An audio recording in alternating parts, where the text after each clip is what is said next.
So ayan, ito na yung bahay na from bare to finished product na ito turn over na ni Sir Lee de los Reyes sa owner. Ayan, so sa lahat po na gawa na bahay ng Team Wasalak, ito po yung the best, pinaka-bet ko po na designs and color. So ang bahay na ito is Irene, ang lot area is 36 square meters and ang floor area is 22. Pero kapag na-extend mo naman ang front and back is magiging 36 square meter na po yung area. So dito makikita nyo may 3 poste at ang sukat ng tiles na in-install nila is 30 by 60. Matte type naman ang tiles pero mas preferred ko yung glossy na tiles kasi mas mabilis lang punasan kapag nadudumihan na yung tiles. Pero again po, ito naman po yung gusto ng owner, kaya yan po talaga ang dapat susundin ng contractor. Sa nakikita ko pong kulay sa labas is astig na astig talaga. Kasi ang combination lang niya is black, gray, and white. Ayan. Then dito naman sa gilid at sa front, ayan, so ginamitan po nila ng natural stone or bricks. Ayan, so mas maganda din yung kulay, pero mas preferred ko yung kulay na ilagay nila is yung white.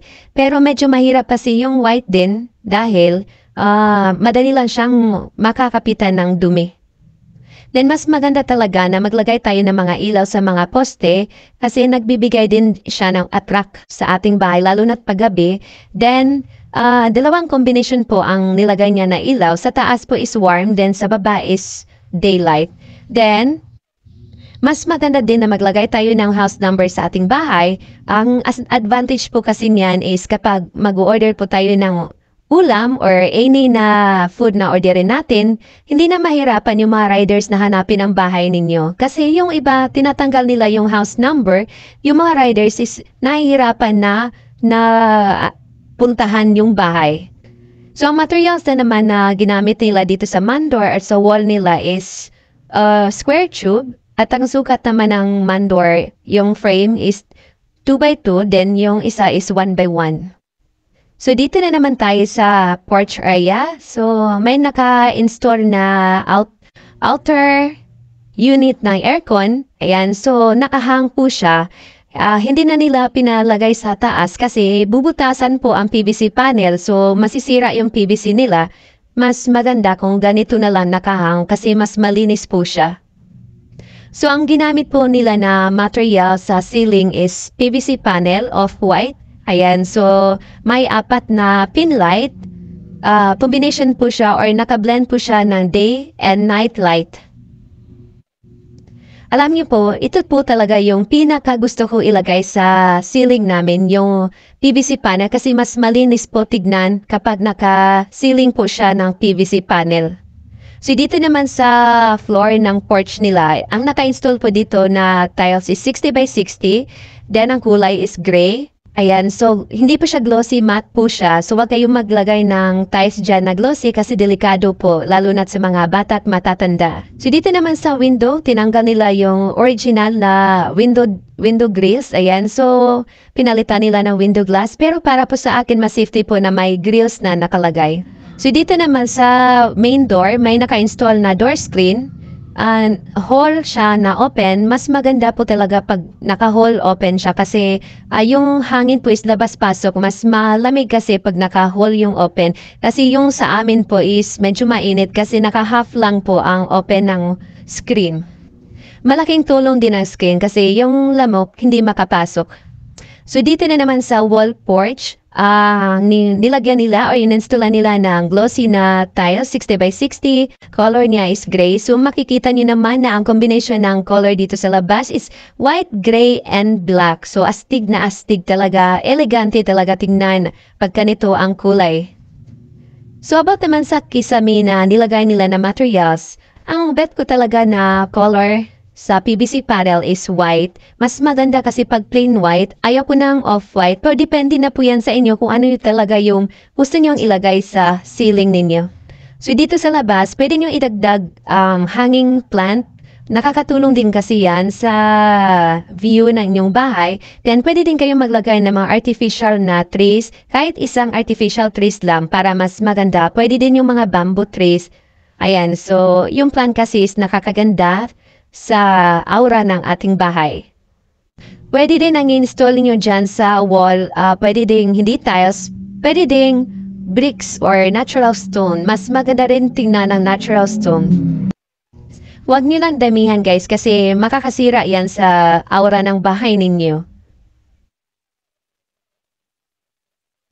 So sabay-sabay tayong silipin ang loob ng bahay. Chedeng!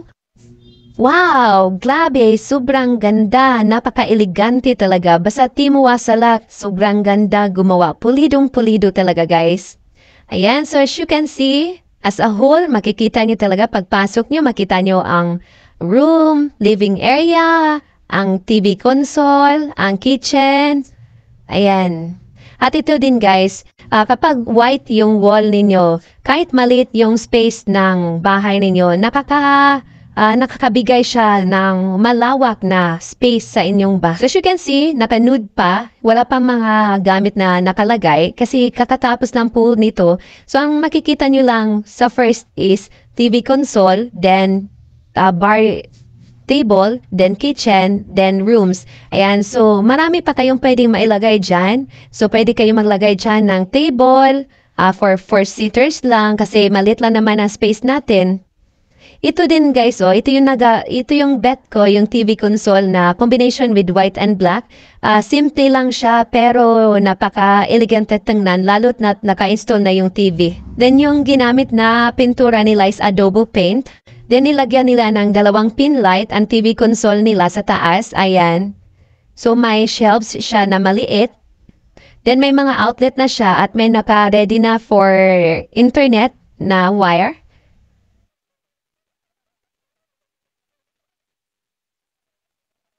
Then yung ceiling din nila guys is naka-design siya scoop light. Ayan, so may center light din, may pin light din na nakalagay. Ayan, so black and white pa din siya. Then yung lid lights niya is kulay parang orange. So gamit na lang talaga as in napakaganda na talaga tingnan guys. Kahit wala pa siya mga furniture, maganda na tingnan. Ayan, so kaunti lang gamit nyo bilhin dito. Bili kayo ng sala set or couch, maliit lang na couch. So itong ginawa nila is naka-ready na lahat. So yung wire na yan is for internet purpose. So hilain lang nila yan. May mga naka-ready na din na mga outlet for TV and for component nila. So yan nasa taas is for TV na outlet. Then, dito naman sa baba, yung mga outlet for components.